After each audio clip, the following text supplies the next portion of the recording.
Bonjour Sylvie, Bonjour Catherine, je te remercie de m'accueillir chez toi, dans ton cabinet. avec plaisir. Voilà, donc aujourd'hui tu pratiques la sonothérapie et tu es aussi énergéticienne. Oui, Mais avant d'en arriver là, tu es passée par tout un chemin qui est riche, très intéressant. Et ça me semblait pertinent d'expliquer aux personnes qui vont écouter cette interview ton chemin parce que je pense qu'il peut donner des idées, puis montrer aux gens que c'est important de suivre les élans que l'on a au fond de son cœur. tout à fait. Voilà. Ouais. Donc, si je me souviens bien, tu as commencé ta carrière professionnelle comme aide-soignante. Oui. Ouais. Oui, alors avant même cela, j'ai commencé par la sophrologie en fait, D'accord. une technique de relaxation qui amène à un état de conscience modifié pour apaiser le corps, l'esprit. Et cette pratique m'a aidé beaucoup à cheminer dans ma vie, notamment à traverser des épreuves personnelles. Et puis, suite à un événement important, je me suis orientée aussi vers le métier d'aide-soignante. Là, j'ai pu découvrir mes aptitudes aux soins, à accompagner l'autre. Alors oui, le métier d'aide-soignante, ça passe par les soins d'hygiène, mais pas que. Pour moi, c'est avant tout se rendre disponible, c'est mettre de l'amour dans ses mains pour prendre soin du corps de la personne, pour prendre soin de son âme, de son esprit, et puis développer une grande capacité d'écoute. On n'est pas des psychologues en tant qu'aide-soignante, enfin en tout cas on n'a pas le diplôme, mais moi je reste convaincue qu'on a ces mêmes capacités, parce que oui, ça demande beaucoup de disponibilité pour être à l'écoute des gens qui sont disponibles pour parler de leur histoire, justement durant cette période, ce moment intime où on s'occupe de la personne, de son corps. Donc oui, c'est une belle expérience pour moi, vraiment le prendre soin de l'autre. J'entends dans tes mots que tu as mis beaucoup de cœur dans ton Oui, métier. oui, oui. C'est important pour toi, ça. Ça, c'est primordial. Mm. Pour moi, ce métier-là, on doit le faire avec son cœur, ou alors on ne le fait pas. Oui. C'est une belle leçon, je trouve, à entendre aussi pour ceux qui ont envie Oui. de s'orienter vers cette carrière. Ouais. Et donc, en fait, ce qui m'a amené, à un moment donné, j'ai senti que compte tenu des conditions de travail dans ce milieu, enfin là, je vais pas en faire. Non, mais on les connaît tous. On les connaît tous. Donc, moi, à un moment donné, j'ai senti que je ne pouvais plus respecter mes valeurs. Et ça n'avait plus de sens pour moi d'accompagner les gens en ayant la montre à la main ou au bras, et se disant il faut aller vite parce qu'il y a d'autres personnes dont je dois m'occuper. Donc j'ai mis fin à ce métier par une rupture conventionnelle. Et je me suis dit quand même, prendre soin de l'autre, c'est quelque chose d'important pour moi. Je me sens missionnée pour ça en tout cas. Donc j'ai fait un bilan de compétences qui m'a amené effectivement à valider cette envie de poursuivre dans le soin. J'ai envie de dire aussi, tout en prenant soin de moi, parce que dans le métier d'aide-soignante, à un moment donné, on ne peut plus prendre soin de soi. Ouais. Donc à partir du moment où on ne prend pas soin de soi, on ne peut plus prendre soin des autres. Donc des rencontres, des expériences m'ont fait aller vers le métier ou vers l'activité de sonothérapeute. Et en parallèle, en même temps, je me suis formée en soins énergétiques. Ok. Voilà. Et il me semble que tu es aussi passée par la case Biodanza. En effet, remarque intéressante. Oui, tout à fait. Alors la biodanza, c'est aussi, ça a été un moyen d'aller à ma rencontre, d'aller d'aller vers ma lumière, d'aller vers mon potentiel. Et puis aller vers à la rencontre d'autres personnes et voir effectivement leur lumière et qui faisait miroir. Enfin, voilà, la biodanza offre cette possibilité aussi. Et voir aussi toute la dimension affective. Donc là, on revient au cœur, faire les choses en étant relié à son cœur. Pour moi, c'est une clé. Donc voilà, et la biodanza aussi invite à se mettre en mouvement dans la vie, aller vers des rencontres qui sont justes pour nous. Et voilà, j'ai fait la formation, je suis pas forcément allée jusqu'au bout, enfin je suis allée jusqu'au bout de là où je devais aller. J'ai pu proposer des vivencias en biodanza au sein d'un petit groupe pendant 3 années quand même. Oui, les vivencias, ce sont les pratiques en fait. Oui, c'est ça, les pratiques en biodanza. Et à un moment donné, j'ai senti que ça ne répondait plus forcément à mes attentes, enfin en tout cas des choses concernant la biodanza, enfin en tout cas de ce qu'en font les hommes et les femmes qui pratiquent. J'étais pas forcément toujours en accord. Et puis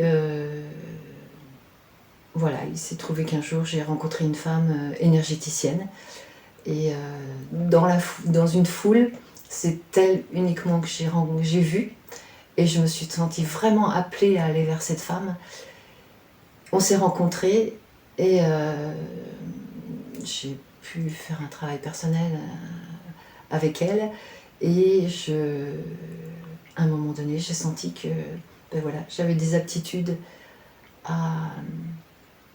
aux soins énergétiques. Utiliser mes mains, utiliser aussi mon corps. Parce que voilà, je me suis rendu compte souvent que j'avais pas forcément besoin d'un pendule pour sentir les choses, mais que mon corps vibrait en fonction de ce que dégageaient les personnes. Et voilà, je me suis aperçue que je recevais des informations. Donc voilà, j'ai eu envie d'exploiter ça. Donc je me suis lancée dans les soins énergétiques. Et puis, en parallèle aussi, le son que j'avais pu découvrir aussi à travers la biodanza, je l'ai découvert à travers la formation que j'ai faite en tant que sonothérapeute. Donc la sonothérapie, c'est les soins par le son, par les vibrations.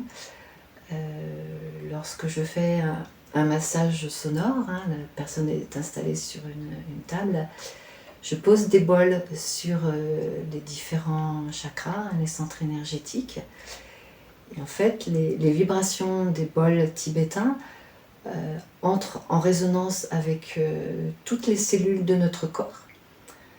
Ça conduit à un processus de régulation, d'équilibre, d'harmonie, surtout le milieu interne en fait, de la personne. Et ça amène à une profonde détente, profonde relaxation au niveau de l'esprit, au niveau du corps de la personne. Donc ça favorise à aller vers un état de mieux-être. Dans ce que tu dis, ça me fait penser à la physique quantique, dans laquelle on explique que tout est vibration, finalement, que même nous, en fait, c'est juste une histoire de vibration qui vibre à une certaine vitesse, à un certain niveau, qui fait que c'est voilà, que c'est pour ça que notre corps se matérialise plus ou moins. Et j'ai l'impression qu'en fait, quand tu parles des cellules qui se mobilisent avec les vibrations, mais je me dis c'est peut-être en fait tout l'ensemble, enfin chacun à son niveau, mais qui se mobilise et que cette vibration vient reconnecter tout notre champ vibratoire, bien interne, sûr. Externe. Bien sûr. Toutes les vibrations de notre corps physique, mais de nos autres corps aussi. Pour moi, on n'est pas qu'un corps physique, on est multidimensionnel et j'ai envie de dire, ça je le perçois de plus en plus aussi en pratiquant le Shutaido. Le Shutaido, c'est une méthode énergétique où on utilise beaucoup elle s'appuie en fait sur des mouvements de bras où on est invité à connecter les énergies terrestres, les énergies célestes et toutes les énergies qui nous entourent. Et on est amené à travailler sur notre canal, à faire du nettoyage, à faire de la purification. Voilà, donc ça c'est une pratique vraiment qui me permet de m'ancrer régulièrement. Et c'est vital puisque quand j'accueille une personne en soins, c'est essentiel que je sois ancrée, que je sois alignée pour j'ai envie de dire, que toutes mes antennes puissent recevoir toutes les informations nécessaires qui puissent me permettre d'accompagner au mieux la personne qui est présente. Oui, ce qui normalement devrait être le cas de toutes les personnes qui accompagnent en thérapie en fait. Il y a un travail sur soi, un minimum à faire avant d'accompagner les gens, d'apprendre à bien s'ancrer, non pas d'avoir réglé tous ces problèmes, mais au moins d'en avoir conscience. Parce que je pense qu'on a toute une vie pour régler nos blessures, nos problèmes, et j'ai envie de dire, même quand on reçoit des gens, voilà, ça nous fait travailler résonne, aussi. Ça nous fait travailler, et je trouve que c'est très riche, c'est très important. Et enfin, moi je dis souvent, dernièrement d'ailleurs auprès d'une personne, je dis que un soin, en fait, ça se passe à deux. Hein, c'est pas moi qui vais... Enfin, j'ai pas du tout la prétention de soigner la personne. Bon, je suis canal, mais ça se passe à deux. C'est un échange d'énergie. Si la personne vient là, mais n'a pas envie de donner ou n'est pas en confiance, il se passera rien. C'est vraiment une interaction entre deux énergies. Oui. Oui, c'est important en tant que tel, en tant que thérapeute, d'être bien ancré, bien enraciné avant de commencer. Et peut-être aussi de faire comprendre à la personne qui vient qu'il y a un engagement aussi de sa part. Tout à fait. Voilà. C'est d'abord un engagement c'est d'abord ça, envers elle. Et oui. Et d'ailleurs, moi, avant chaque soin, je prends un temps pour m'aligner, pour m'ancrer et me préparer à accueillir la personne. Je suis déjà en lien avec la personne. De toute façon, à partir du moment où le rendez-vous est pris, le lien, il est déjà là, la connexion est déjà là. Je perçois, il m'arrive souvent d'avoir des informations avant même que la personne arrive. Ouais. J'ai perçu, je pense à une personne notamment un jour qui est arrivée, j'ai eu l'information comme quoi elle était enceinte. Je ne l'avais jamais rencontrée, j'ai juste entendu au téléphone. Et quand elle arrive, elle me dit, bon, il faut quand même que je vous dise que je suis enceinte. Je dis, ok, j'avais l'info. Je trouve que c'est riche, c'est très, très intéressant. Ouais. Et aussi, je reviens au fait d'être lié à son cœur. Pour moi, ça reste vital. J'ai besoin de travailler dans l'amour. Dans l'amour universel. Mais ça veut dire le respect de la personne, c'est être dans l'empathie, c'est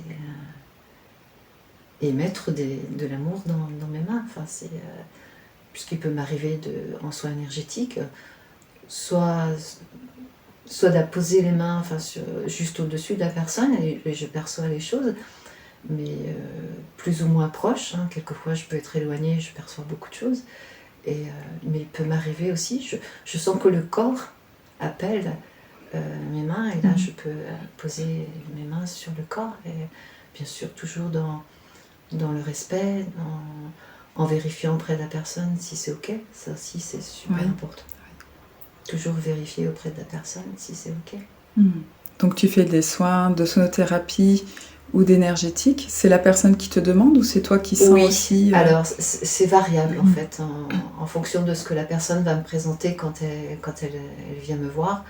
Je lui demande d'abord quel est son souhait, quel est son besoin, et à partir de là, dans sa manière de s'exprimer, dans sa posture, soit je sens tout de suite que c'est plutôt un soin énergétique, ou alors la personne va me dire non, je veux plutôt un massage sonore. Ou alors si moi je propose un soin énergétique parce que c'est ça que je sens, je peux, à un moment donné, je sens aussi que mes instruments vont m'appeler parce que je travaille en lien avec mes instruments. Je sens qu'à certains moments, Ça peut être un bol qui va m'appeler, ça peut être un bol de cristal, bol tibétain, ça peut être le gong, ça peut être aussi mon tambour et ma voix. Je sens que quand la personne a besoin d'aller vers une libération, je sens que oui, que mon tambour m'appelle. Et oui, donc il se passe des belles choses dans cette salle de soins. D'ailleurs, je parle toujours de salle de soins et non pas de cabinet. Ouais. Pour moi, ça a plus de sens. D'accord. Et donc, tu pratiques en séance en individuel. En séance individuelle. Mais tu fais aussi des séances collectives, des cours, enfin, Tout à fait. Alors, ce sont ce que j'appelle des voyages sonores. D'accord. J'accueille les personnes sur différents lieux. Hein, donc, je peux les citer oui, tu peux nous dire au-dessus. Donc, au Chai de la Cour, qui se trouve donc au Palais. C'est un lieu où il se passe beaucoup d'activités. Donc là, en fait, moi, je m'installe avec tous mes instruments, et puis les personnes s'installent autour des instruments, sur un tapis de sol, avec un plaid, un coussin, de manière à ce que ça soit un moment très cocooning. Et c'est vraiment, quand je parle de voyage, c'est vraiment ça, parce que j'utilise mes différents instruments, et les personnes vont voyager à travers les différents instruments qui sont proposés, à travers les différentes vibrations. Voilà, les personnes peuvent aller vers l'Amazonie, vers le Népal, enfin voilà, à travers les différents instruments, hein, c'est ce qui est vécu. Et notamment, voilà, je touche ma dimension de chaman, j'ai envie de dire, à travers, grâce à mon tambour, voilà, et là le bison blanc aussi m'accompagne, voilà, à travers mon chant. Je sais jamais ce qui va se passer, mais je connecte des choses profondes qui conduisent. Je te demandais de parler un petit peu plus fort parce qu'on entend une tondeuse au loin. Ok. Merci. Qui conduisent en fait les personnes à aller vers des guérisons aussi. Hein. Je pense notamment un jour où j'ai fait un voyage sonore sous un tipi. Donc le tipi se prête aussi vraiment au lien avec la culture amérindienne. Donc j'aime beaucoup ces moments parce que je me sens vraiment reliée aux Amérindiens. Et une personne un jour m'a dit, ça fait des années que j'ai mal au dos, que je ne trouve pas de solution. Et cette personne m'a dit à la fin du voyage sonore, je n'ai plus mal, c'est terminé. Ah, ça c'est chouette. Oui, on va faire avec les bruits de fond. Okay. Donc tu fais au Chai de la Cour au Palais, donc tout ça c'est en Loire-Atlantique. C'est en Loire-Atlantique. Toi tu es à côté de Clisson. Oui. Voilà. Et tu interviens aussi dans d'autres lieux? Alors sur Clisson, à la Bola, ça s'appelle. D'accord. C'est une salle qui a été créée depuis 1 an. Et là-bas, beaucoup d'activités sont proposées, de la danse, biodanza, danse, je ne sais plus exactement, précisément, il y a du yoga, il y a du tango, du flamenco, voilà. Et donc je propose aussi des voyages sonores là-bas. Ok. Donc voilà, donc oui, la Bola, ça a été créé depuis 1 an.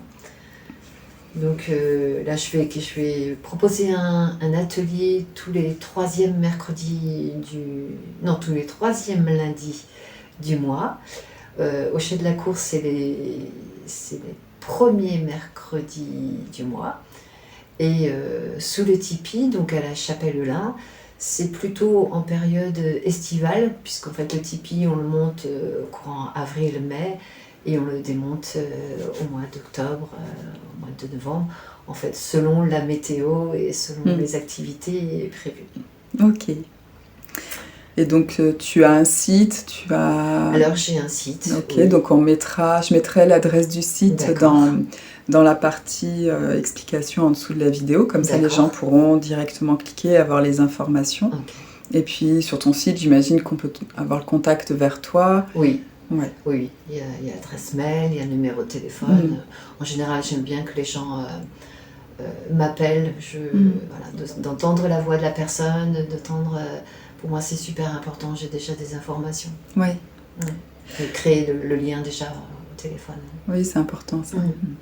Alors, je vois que tu as des bols tibétains, tu as un tambour, il y a aussi un bol de cristal, bol de cristal devant. Oui. Est-ce que tu veux nous faire entendre un peu des sons? Avec plaisir. Alors ça, c'est le bol thérapie, en fait.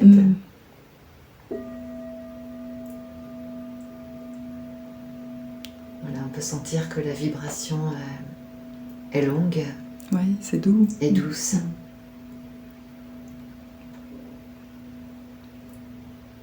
D'ailleurs, la douceur, c'est quelque chose qui m'est souvent renvoyé. Ça te caractérise bien aussi, je trouve. Ouais. Et il se trouve que je me souviens à un certain moment, ça pouvait me gêner. J'avais envie de dire, mais non, je ne suis pas que doux, je touche ma puissance de chaman. Et un jour, on m'a dit, mais c'est la douceur, Sylvie, c'est ce qui fait ta force aussi, ta puissance. Donc, ouais, c'est quelque chose qui résonne en moi, qui me parle bien.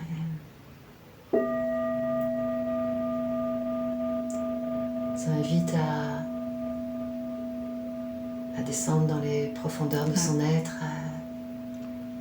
On a l'impression que ça vient toucher le cœur et que ça vient vraiment enfin, en tout cas, moi, ça me donne cette impression que ça me passe dans le cœur et que ça fait descendre mon cœur, presque comme s'il descendait vers mon ventre. C'est ça. Ça permet de descendre dans la profondeur de son être, vers sa lumière, vers son essence originelle.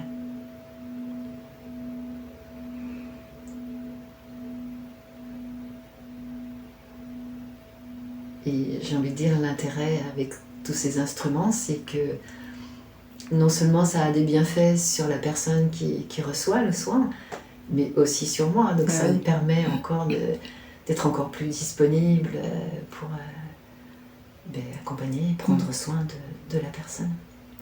Ouais. Eh bien, écoute Sylvie, je te remercie pour toutes ces informations. Ça donne très envie d'aller vivre des petits voyages sonores avec toi. Okay. Voilà. Donc, j'invite aussi les gens, moi qui te connais déjà depuis quelques temps, je sais qu'ils seront entre de très bonnes mains en venant vers toi.